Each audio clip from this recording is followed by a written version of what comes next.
और आज इस इंग्लिश सीरीज़ में जो हम टॉपिक ग्रामर का लास्ट टॉपिक जो कवर करने जा रहे हैं वो है नरेशन। इसके अलावा ग्रामर के सारे टॉपिक्स कंप्लीट हो चुके हैं, राइट। तो आज जो हम डिस्कस करेंगे वो है नरेशन। और देखिए एक बहुत ही ज़्यादा इम्पॉर्टेंट टॉपिक है, बहुत ज़्यादा बेस्ड है किस पे, टेंस पे और थोड़ा कुछ वर्ब पे, कि हमें समझ में आना चाहिए कि first form, second form, third form, pronouns का सही यूज़ आना चाहिए कि कौन सा नॉमिनेटिव केस में है, कौन सा ऑब्जेक्टिव, कौन सा पजेसिव, कौन कब कहाँ कैसे यूज़ किया जाता है, राइट। नाउन तो काम आती ही है थ्रू आउट, प्रेपोजिशन, कंजंक्शन, हर चीज़ काम आएगी कहाँ पर, नरेशन में, जैसे वॉइस में आई थी। इम्पॉर्टेंट है क्यों, क्योंकि किसी भी पेपर में हमें मिनिमम 2 to 3 क्वेश्चंस देखने को मिलते हैं। अगर बैंक जैसे एग्जाम की बात करें, एसआई में भी देखने को मिलते हैं डायरेक्ट क्वेश्चंस, जहां आपको सेंटेंस की स्पीच या नरेशन चेंज करनी होती है, डायरेक्ट से इनडायरेक्ट या इनडायरेक्ट से डायरेक्ट, राइट।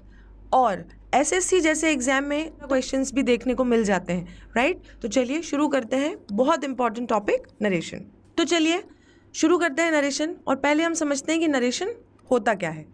तो नरेशन का सिंपल मतलब होता है बात, किसी ने कुछ कहा और अब किसी व्यक्ति ने इसे सुनकर किसी दूसरे व्यक्ति को बताया, और इसे ही हम क्या कह रहे हैं, नरेशन। अब देखिए नरेशन के ना 2 टाइप्स होते हैं। एक, जब किसी के द्वारा कही गई बात को जैसे का तैसा किसी तीसरे व्यक्ति को बताया जाता है, उसे डायरेक्ट स्पीच या डायरेक्ट नरेशन कहते हैं। यहाँ पे कैच क्या है, जैसे का तैसा, मतलब कोई भी फेरबदल नहीं किया। मान लीजिए शुभी, सोनिया और आकाश तीनों दोस्त हैं। इन दोनों की बात हुई। सोनिया ने पूछा, भाई आकाश तुम कब तक आओगे? आकाश ने कहा, मैं आऊँगा 8 बजे तक। I will come by 8 PM, शाम को 8 बजे तक आ जाऊँगा। अब शुभी ने सोनिया को पूछा कि भाई आकाश कब आने वाला है?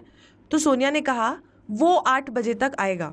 आकाश ने क्या कहा था, मैं 8 बजे तक आऊँगा। सोनिया ने क्या कहा, he will come by 8। तो अब अगर सोनिया कह दे आकाश कह रहा था मैं 8 बजे आऊँगा, मतलब कैसे बताया, जैसे का तैसा। तो अगर इन्हीं शब्दों का प्रयोग करके ये सोनिया भी शुभी को बता दे सेम बात, तो उसे हम क्या कहेंगे, डायरेक्ट नरेशन या डायरेक्ट स्पीच। और अगर इसे फेर बदल करके थोड़े से वर्ड्स को चेंज करके सही ग्रामर के साथ बात को सेम रखते हुए थोड़ा बदल कर वक्ता अपने अनुसार किसी थर्ड पर्सन को बताए, तो उसे क्या कहते हैं, इनडायरेक्ट स्पीच। तो अगर ये सेंटेंस इस्तेमाल किया तो क्या कहलाएगी, इनडायरेक्ट स्पीच। और इनडायरेक्ट स्पीच या इनडायरेक्ट नरेशन और डायरेक्ट स्पीच और डायरेक्ट नरेशन सेम बात होती है, राइट। और जो नेक्स्ट चीज़ हमें याद रखनी है वो ये कि देखिए ये क्या है, डायरेक्ट स्पीच, तो हमेशा कुछ कॉमा के बाहर लिखा रहेगा और कुछ कॉमा के अंदर। तो जो वाक्य इन्वर्टेड कॉमास के अंदर लिखा जाता है उसे क्या कहते हैं, रिपोर्टेड स्पीच। तो ये किसके अंदर लिखा हुआ है, इन्वर्टेड कॉमास के अंदर, तो इसे हम क्या कहेंगे, रिपोर्टेड स्पीच। और जो इन्वर्टेड कॉमास के बाहर होता है उसे क्या कहते हैं, रिपोर्टिंग वर्ब। तो जो कॉमा के बाहर है वो रिपोर्टिंग वर्ब। देखिए ये चेंज किया है मैंने, उसने मुझे बताया कि वो नहीं आएगा। डायरेक्ट स्पीच में क्या था, मैं नहीं आऊँगा, राइट। तो बस यही डिफरेंस है, थोड़ा बदल के कह दिया तो इनडायरेक्ट, जैसा का तैसा कह दिया तो डायरेक्ट। तो ये जो कॉमा वॉमा है ये आपको हमेशा किस में दिखेंगे, डायरेक्ट स्पीच में, ना कि इनडायरेक्ट में। तो चलिए इनको थोड़ा और बेहतर तरीके से समझने की कोशिश करते हैं। सबसे पहले जो हमें देखना है वो है रूल्स, कि नरेशन चेंज करने के रूल्स क्या होते हैं। तो फर्स्ट रूल है कि से टू को टेल में बदलते हैं। देखिए मैंने ऐसा नहीं लिखा कि से को टेल में बदलते हैं। तो अगर सेंटेंस में, मतलब रिपोर्टिंग वर्ब में कॉमा के बाहर ऐसा लिखा हुआ है कि शी सेज, और दूसरा सेंटेंस है शी सेज टू मी, तो यहाँ पे से को टेल में कब बदलेंगे, जब ये वाला केस होगा, मतलब जब ऑब्जेक्ट होगा, जब से के साथ टू भी होगा, तब सेज टू की जगह हम क्या लिख देंगे, टेल्स। अब जो वर्ब यहाँ लगी है जिस भी फॉर्म में, सेम फॉर्म में हम यहाँ लगा देंगे, मतलब टेल को लिख देंगे, ठीक है। तो ऑब्जेक्ट है तो बदलना है, अगर टू नहीं है साथ में तो नहीं बदलना। दूसरा क्या रूल है कि रिपोर्टिंग वर्ब का टेंस कभी चेंज नहीं होता, मतलब जो कॉमा के बाहर लिखा होता है ना, उसका जो टेंस है वो कभी भी चेंज नहीं होता, मतलब अंदर वाले का होगा। अभी हम समझेंगे कि कब। कॉमास को हटाकर एक सूटेबल कंजंक्शन लगाया जाता है, कब? जब हम डायरेक्ट से इनडायरेक्ट स्पीच में बदल रहे हों। तो डायरेक्ट में कॉमास आते हैं, इनडायरेक्ट में नहीं आते। अभी जैसा कि मैंने आपको बताया, तो उस कॉमा को हटाने के लिए एक किसी कंजंक्शन का प्रयोग किया जाता है, क्योंकि एक सेंटेंस है, उसे हमें दूसरे सेंटेंस से जोड़ना है, तो किसका यूज़ करना पड़ेगा? कंजंक्शन का। और वो कंजंक्शन नॉर्मली क्या होता है? दैट। कुछ कुछ केसेस में कुछ दूसरे कंजंक्शंस भी यूज़ होते हैं, वो हम समझेंगे आने वाली स्लाइड्स में। नेक्स्ट हमें क्या समझना है? Change of pronouns. ये हम एक एक करके समझते हैं, और उसके पहले ये 5th पॉइंट में समझ लूँ कि रिपोर्टिंग वर्ब मतलब कॉमा के बाहर वाली यदि प्रेजेंट और फ्यूचर टेंस में लिखी गई है तो कभी रिपोर्टेड स्पीच का टेंस भी चेंज नहीं होगा।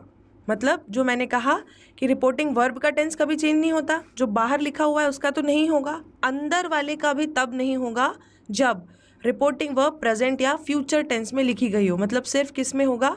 पास्ट में, राइट? तो चलिए अब हम समझते हैं हमारा 4th रूल, और इसको हमें एक एक करके समझना पड़ेगा। ये मतलब क्या है कि अगर रिपोर्टेड स्पीच में फर्स्ट पर्सन प्रोनाउन का यूज़ है, अब ये सब हम प्रोनाउन में पढ़ चुके हैं, आप जाइएगा और जो प्रोनाउन वाला चैप्टर है उसमें जो केसेस हैं, objective, nominative, possessive, first person, second person, third person, singular, plural, वो सब आपको यहाँ क्लियर होने चाहिए, राइट? तो रिपोर्टेड स्पीच में अगर फर्स्ट पर्सन प्रोनाउन है तो वो किसके हिसाब से चेंज होता है? रिपोर्टिंग वर्ब के सब्जेक्ट के हिसाब से। अगर सेकेंड पर्सन है तो ऑब्जेक्ट के हिसाब से, और थर्ड पर्सन है तो नो चेंज। तो रूल क्या है? SON 1 2 3। फर्स्ट पर्सन किसका? रिपोर्टेड स्पीच का। चेंज किसके हिसाब से होगा? सब्जेक्ट के। किसके? रिपोर्टिंग वर्ब के। वैसे ही अगर सेकेंड पर्सन है तो ऑब्जेक्ट के हिसाब से चेंज होगा, और थर्ड पर्सन है तो चेंज नहीं होगा। तो चलिए अब हम इन रूल्स को अप्लाई करने की कोशिश करते हैं, और उसके पहले एक बार क्विक रिविजन। तो पहला रूल कि से टू को किस में बदलते हैं? टेल में। अगर ऑब्जेक्ट हो तो बदलाएगा से टू टेल में, अगर सिर्फ से है तो कोई चेंज नहीं होगा। रिपोर्टिंग वर्ब का टेंस कभी चेंज नहीं होता, और रिपोर्टेड स्पीच का भी कब होता है? जब वो किस टेंस में लिखी गई हो? रिपोर्टिंग वर्ब पास्ट टेंस में। अगर प्रेजेंट या फ्यूचर में है तो वहाँ भी कोई चेंज नहीं किया जाता। फिर थर्ड रूल क्या है? कॉमास को हटाकर एक कंजंक्शन लगाना है, नॉर्मली क्या होता है वो? दैट। और प्रोनाउंस को चेंज करने के लिए हमने रूल सीखा SON 1 2 3। तो चलिए अब इसे यूज़ करना सीखते हैं। तो क्या था हमारा रूल? SON 1 2 3। यदि रिपोर्टेड स्पीच में फर्स्ट पर्सन प्रोनाउन आए तो उसे रिपोर्टिंग वर्ब के सब्जेक्ट के अनुसार चेंज किया जाता है। तो अब चलिए हम सारे रूल साथ में लगाने की कोशिश करते हैं। He says to me I shall not come. He says to का क्या लिखा? Tells, right? टेल्स। फिर क्या हो गया? मी। अब क्योंकि आगे प्रेजेंट टेंस में है तो कोई टेंस तो चेंज करना नहीं है, कॉमा से हटा के क्या लिखना है? दैट। अब समझिए कि यहाँ क्या लिखा हुआ है? आई। कैसा प्रोनाउन है? First person.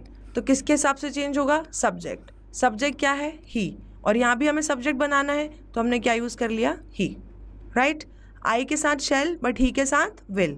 नॉट कम, जैसा का तैसा। आई होप ये क्लियर हुआ हो आपको। सेकेंड देखते हैं। She says I am smart. तो शी सेज, अब देखिए यहाँ पे टू नहीं लिखा ना, तो हमने से को टेल में नहीं बदला। शी सेज, कॉमा की जगह दैट। अब फिर फर्स्ट पर्सन प्रोनाउन है तो फर्स्ट पर्सन प्रोनाउन किसके हिसाब से चेंज होगा? सब्जेक्ट। सब्जेक्ट क्या है? शी। तो यहाँ पे हमने क्या लिख दिया? शी। अब आई के साथ एम, बट शी के साथ इज। थर्ड देखते हैं। She says to them we are classmates. अब पहली बात, शी वैसा का वैसा। सेज टू का क्या हो जाना चाहिए? टेल या टेल्स? हाँ जी, टेल्स। यहाँ पे टेल गलत होता। देम। अब कॉमा की जगह क्या आया? दैट। वी कैसा प्रोनाउन है? फर्स्ट पर्सन अगेन, पर कैसा है? प्लूरल। अगर आपको वो चार्ट याद है जो हमने बनाया था प्रोनाउन में, जिसमें हमने first person, second person, third person और ऐसे नॉमिनेटिव, ऑब्जेक्टिव, पजेसिव पूरा सीखा था, सिंगुलर भी और प्लूरल भी।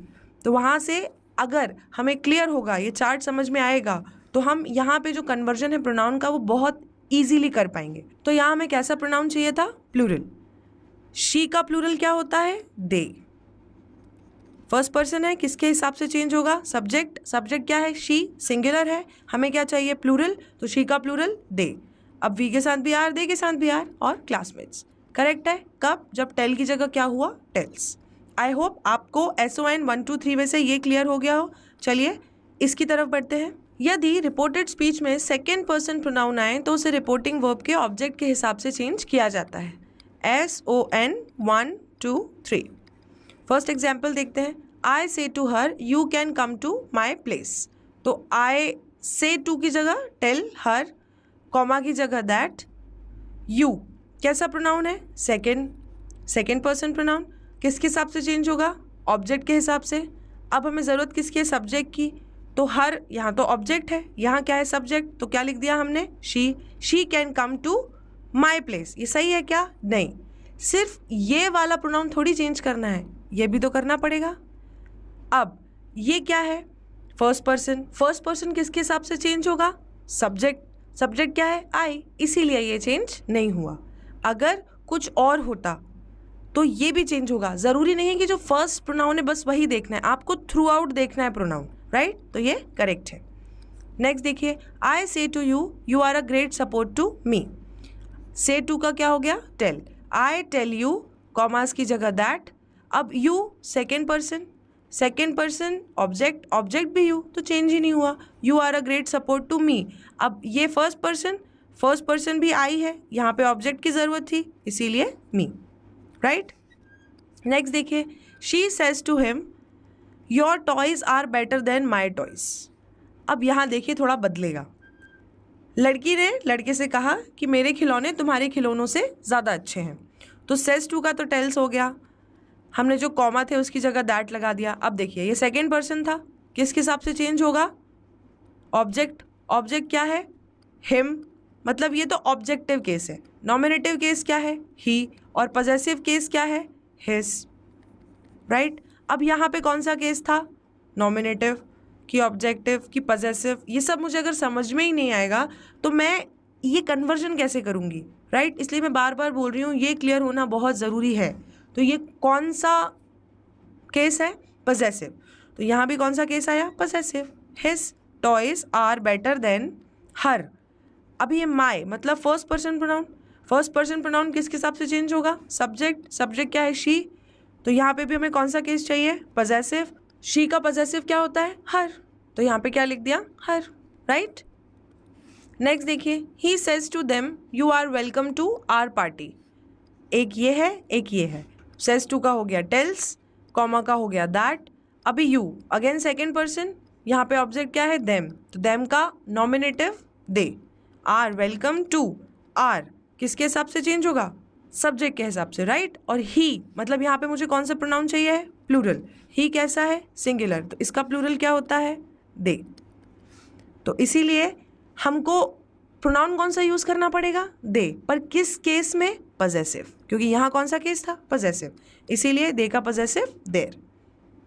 तो आप अगर प्रोनाउन का चार्ट क्लियर कर लेंगे एक बार अपने दिमाग में तो ये सब आपके लिए काफ़ी ईजी हो जाएगा। चलिए हम यहाँ थर्ड पॉइंट पे जाते हैं कि जब रिपोर्टेड स्पीच में किसी थर्ड पर्सन प्रोनाउन का यूज़ हो तो उसे इनडायरेक्ट स्पीच में चेंज नहीं किया जाता।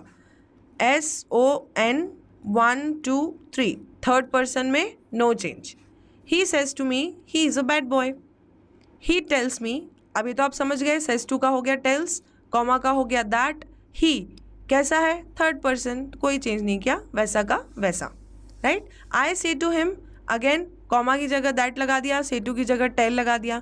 दे थर्ड पर्सन प्रोनाउन है, are not in my contact, that they are not in my contact, एकदम करेक्ट। थर्ड पर्सन प्रोनाउन मतलब नो चेंज। थर्ड देखिए, you say to me he is an amazing person. You tell me, say to था तो क्या हो गया? Tell, इसकी जगह क्या हो गया? That he is an amazing person, he is an amazing person, exactly similar.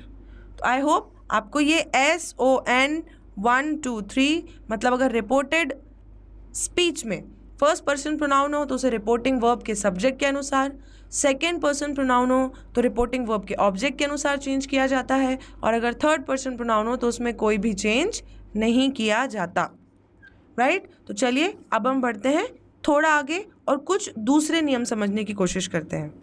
और जो नेक्स्ट रूल है वो है चेंज ऑफ टेंसेस।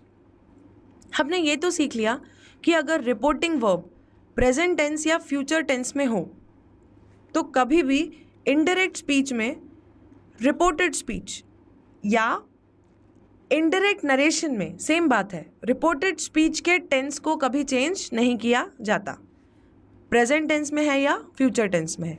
अभी तक हम क्या लिख रहे थे, सेज टू या से टू, प्रेजेंट सिंपल टेंस में लिख रहे थे, इसीलिए हम आगे का कोई टेंस चेंज नहीं कर रहे थे। सेम केस किस में होगा, फ्यूचर में। पर अगर ये से टू की जगह मैंने लिख दिया सेड टू, मतलब अगर रिपोर्टिंग वर्ब किस में हो गई, पास्ट टेंस में, तो जो रिपोर्टेड स्पीच है ना उसका टेंस चेंज हो जाता है। कैसे चेंज होता है कि जो प्रेजेंट सिंपल है उसे अब हम पास्ट सिंपल में लिखते हैं, जो प्रेजेंट कंटिन्यूस है उसे हम पास्ट कंटिन्यूस में लिखते हैं। देखिए आप ये बात याद रखिए कि यहाँ पे लिखी हुई है रिपोर्टिंग वर्ब, फिर यहाँ पे लगे हुए हैं कॉमा और यहाँ पे लिखी हुई है रिपोर्टेड स्पीच। हम कह रहे हैं कि जब तक ये प्रेजेंट टेंस या फ्यूचर टेंस में लिखा गया है तो इसका कभी भी टेंस चेंज नहीं होगा, पर जैसे ही ये किस में आया, पास्ट टेंस में, तो इसका टेंस चेंज होगा, पर इसका अभी भी नहीं होगा। हमने ये रूल पढ़ा कि रिपोर्टिंग वर्ब का टेंस कभी भी चेंज नहीं किया जाता, और आप ये बहुत ध्यान में रखिएगा।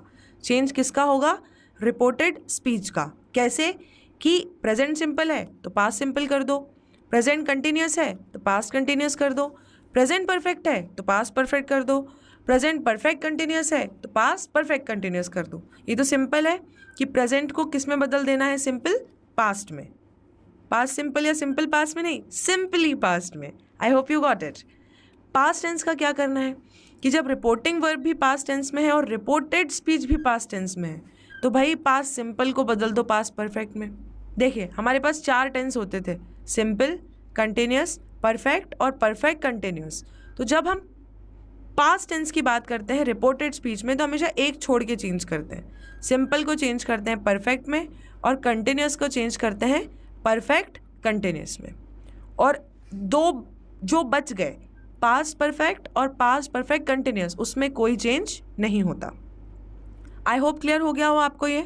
क्विक रिविजन कि अगर रिपोर्टिंग वर्ब प्रेजेंट टेंस या फ्यूचर टेंस में है तो कोई चेंज नहीं होगा, पास्ट टेंस में है तो होगा, पर सिर्फ रिपोर्टेड स्पीच के टेंस में। प्रेजेंट को पास्ट में बदल दिया जाएगा, मतलब present simple into past simple, present continuous into past continuous, present perfect into past perfect, present perfect continuous into past perfect continuous. Past वाले को एक छोड़ के, मतलब सिंपल को परफेक्ट में और कंटिन्यूस को परफेक्ट कंटिन्यूस में। पास्ट परफेक्ट और पास्ट परफेक्ट कंटिन्यूस में कोई भी चेंज नहीं किया जाता। तो चलिए अब हम इसे अप्लाई करने की कोशिश करते हैं। और क्वेश्चंस पे जाने के पहले एक चीज़ जो बहुत ज़्यादा ध्यान में रखनी है आपको, वो ये कि स्पीच बदलते समय इन शब्दों को बदल दिया जाता है। और ये क्यों ज़रूरी है कि मान लीजिए आपको एक ऑप्शन में ये दिख रहा है और दूसरे ऑप्शन में दैट डे दिख रहा है। अब टुडे गलत हो गया और दैट डे वाला सही है। क्यों? क्योंकि टुडे को दैट डे में बदल दिया जाता है। अगर नहीं बदला तो गलत हो गया सेंटेंस। और ऐसे दोनों ऑप्शंस आपको मिलेंगे देखने में, राइट? जब पास्ट टेंस की बात हो, ये कब की बात है? पास्ट टेंस की, कि अगर रिपोर्टिंग वर्ब पास्ट टेंस में है तो रिपोर्टेड स्पीच को भी हम पास्ट टेंस में कर देते हैं। तो मे का क्या हो जाता है? माइट। कैन का क्या हो जाता है? कुड। शैल का शुड और विल का वुड। यहाँ तक किसके लिए था? पास्ट टेंस के लिए। अब यहाँ से हमेशा ही चेंज होगा। हियर को क्या करना है? देयर। नाउ को क्या करना है? देन।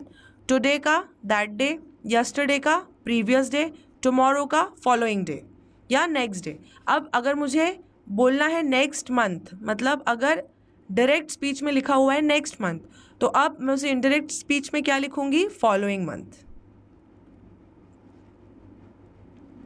और अगर लिखा हुआ है लास्ट मंथ तो लास्ट को मैं क्या कर दूंगी? प्रीवियस। और ये याद रखना है, राइट? अगर ये चेंज नहीं करेंगे, क्वेश्चन है वो गलत हो जाएगा, राइट? तो चलिए कुछ सेंटेंसेस की नरेशन हम चेंज करने की कोशिश करते हैं। अब देखिए ये पास्ट टेंस में है, मतलब आगे का टेंस भी चेंज होगा। कौन सा टेंस है ये? Past simple. किस में चेंज होगा? पास्ट परफेक्ट में। अब ये याद रखना पड़ेगा, एक छोड़ के चेंज हो रहा था ना, तो कभी इसका टेंस तो चेंज होता नहीं है, बट अगर से टू लिखा है तो किस में चेंज होगा, टेल में, और ये पास्ट सिंपल में लिखा है तो वो भी हम किस में लिखेंगे, पास्ट सिंपल में। यू टोल्ड मी, कॉमा की जगह that, first person pronoun subject के हिसाब से चेंज होगा, तो यहाँ पे क्या आ जाएगा, यू। अब मुझे चेंज किस में करना है, पास्ट परफेक्ट में। क्या स्ट्रक्चर होता है, हैड प्लस V3, तो मैंने लगा दिया हैड। गो वर्ब है, go went gone, you had not, not था ना, नॉट गॉन देयर, क्या चेंज हो गया, you told me that you had not gone there, correct. Next समझते हैं, आई सेड टू हिम। अभी आई होप आपको ये तो क्लियर हो गया होगा, इसे मैं लिखूंगी आई टोल्ड हिम, कॉमास की जगह दैट, फिर सेकेंड पर्सन किसके हिसाब से चेंज होगा, ऑब्जेक्ट के हिसाब से, तो हिम की जगह क्या आ जाएगा, ही, राइट। कौन सा टेंस है, प्रेजेंट कंटिन्यूस, आगे पास्ट है तो अब इसे चेंज करना पड़ेगा, और ये किस में चेंज होगा, पास्ट कंटिन्यूस में। क्या लिखना पड़ता है यहाँ पे, वॉज या वर के बाद वर्ब की ING फॉर्म, तो ही के साथ क्या लगेगा, was, right. Coming as it is with, अब अस, फर्स्ट पर्सन प्रोनाउन किसके हिसाब से चेंज होगा, ऑब्जेक्ट नहीं, सब्जेक्ट के हिसाब से। सब्जेक्ट क्या है, आई, और हमें किस में चाहिए, प्लूरल में, तो बस वैसा का वैसे ही रह जाएगा, us, right. He said to me I shall give you my book, he told me, commas की जगह that, first person pronoun subject के हिसाब से ही। अब आई के साथ शैल लगता है, पर ही के साथ क्या लगेगा, विल, पर अभी मैंने सीखा था कि अगर ये पास्ट टेंस में है तो विल का क्या हो जाना है, would. He would give you, first person again किसके हिसाब से, सब्जेक्ट, कौन सा केस है ये, पजेसिव, तो ही का पजेसिव हिज। आई होप ये क्लियर हो रहा हो आपको। फोर्थ देखते हैं, I said to her, I told her, commas की जगह that, second person pronoun object के हिसाब से शी डोंट। अब मुझे बताइए ये कौन सा टेंस है, प्रेजेंट सिंपल, राइट, किसमें चेंज होगा, पास्ट सिंपल में। आई told her that she did not worry, right. Verb की सेकेंड फॉर्म यूज होती है इसमें, पर नेगेटिव या इंट्रोगेटिव में हम हेल्पिंग वर्ब यूज करते हैं डिड, तो यहाँ पे क्या यूज होती है, वर्ब की फर्स्ट फॉर्म, राइट। फिफ्थ समझते हैं, he said to his sons you should not harm yourselves, again he told his sons, commas की जगह दैट, सेकेंड पर्सन प्रोनाउन किसके हिसाब से चेंज होगा, ऑब्जेक्ट, ऑब्जेक्ट क्या है, हिज सन्स, प्लूरल, तो यहाँ पे क्या लगाएंगे, दे। अब शुड ही है तो कुछ चेंज नहीं करेंगे, they should not harm, again yourself, second person pronoun किसके हिसाब से, अगेन ऑब्जेक्ट, तो क्या होगा, themselves, right. I said to him you have been invited to our party, I told him that, you second person object के हिसाब से ही। अब चेंज किस में होना है इसको, प्रेजेंट परफेक्ट है तो किस में चेंज होगा, पास्ट परफेक्ट में, had been invited to, first person pronoun are किसके हिसाब से, सब्जेक्ट, तो आई की जगह सेम ही है, आर पार्टी, राइट। और ये जो है ना ये थोड़ा ट्रिकी है, इसको समझ लीजिएगा अच्छे से। He said I had food, तो पहली बात यहाँ पे टू नहीं है, तो यहाँ पर मुझे टेल का यूज़ नहीं करना, ही सेड, कॉमा हटा के क्या लगा दिया, दैट, आई हैड फूड, ये कौन सा टेंस है, पास्ट सिंपल।